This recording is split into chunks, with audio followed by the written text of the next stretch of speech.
Hey out there. Hey, I'm going to show you a quick fix for seat belts. This old van right here, 1977 GMC. I jump in that vehicle. It's 40 years old and drive it across country right now. So I kind of learned how to take care of crap.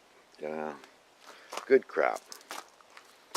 But I got this 2000 Chevy Impala here, and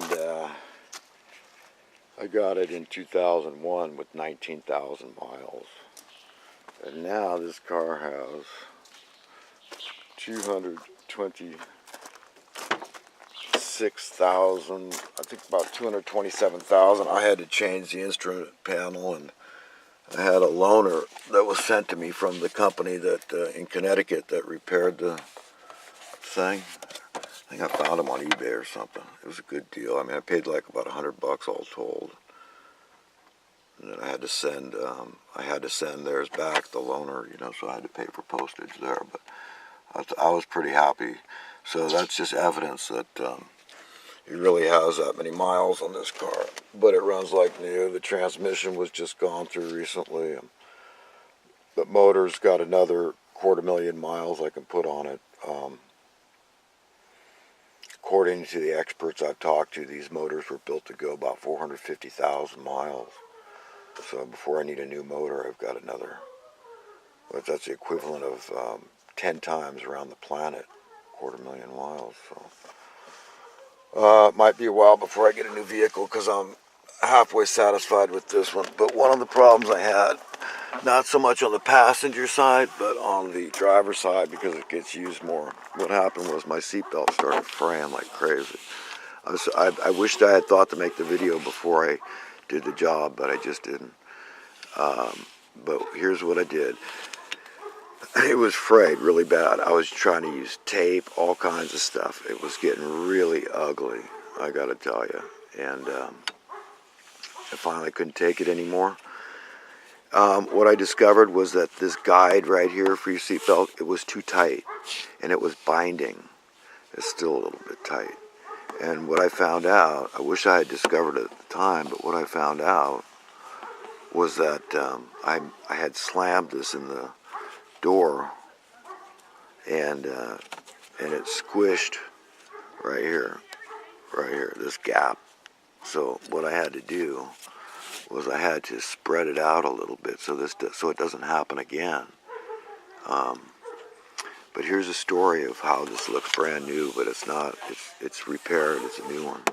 And here's what I did. Here's what you do. There's a little button right here or something. You'll have to pop it off and switch positions, match it up with the one on the height approximately on the passenger side. So you'll have to put a hole in. You'll have to pop it. It was kind of hard to pop out. I thought it was going to break, but it seems to be okay. And if worse comes to worse, I'll just put a dab of glue right there, and because that's a little pin that it comes apart right there. So you got to pop it in between here, kind of work it out, so you don't try not to break it. They'll pay you just to get in the junkyard, even if they give you the part for free. But you don't want to do that. Here's what I did. Down here on the passenger side, it's still got like a rubber housing here, just down here. But on this one, it got torn and stuff. I just took it off there. I didn't care about appearances that much. So since it is my car and I plan on keeping it, just take this bolt off right here. And it's got this fastener down here that the belt goes. You can see it goes in here. So you just take that one bolt off, right? You get a pair of scissors and you pull it down and you take off the bad part and then you cut it. Don't let it pull back in. And then I sealed it. I burned the edge of it. And here's what I did. I used E6000 glue. I put a bunch of it right in here. It's very high quality glue. This is stronger than the stitching they had on here before. And it's certainly, the whole thing, it's a lot stronger now that I repaired it, because that fraying, of course, cuts down on a lot of the strength of the seatbelt. So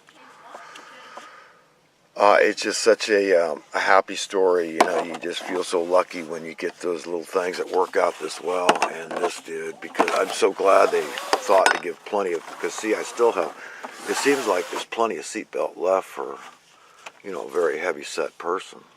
So, it was perfect. It worked out absolutely perfect. So, I hope it works out absolutely perfect for you if you have the same problem. And just remember, you're going to have to spread this back out so that it doesn't happen again. You know, just fix this guide so that, you know, if you did the same thing, got it squished in the door and didn't notice, that's why it's binding. All right, have a good one.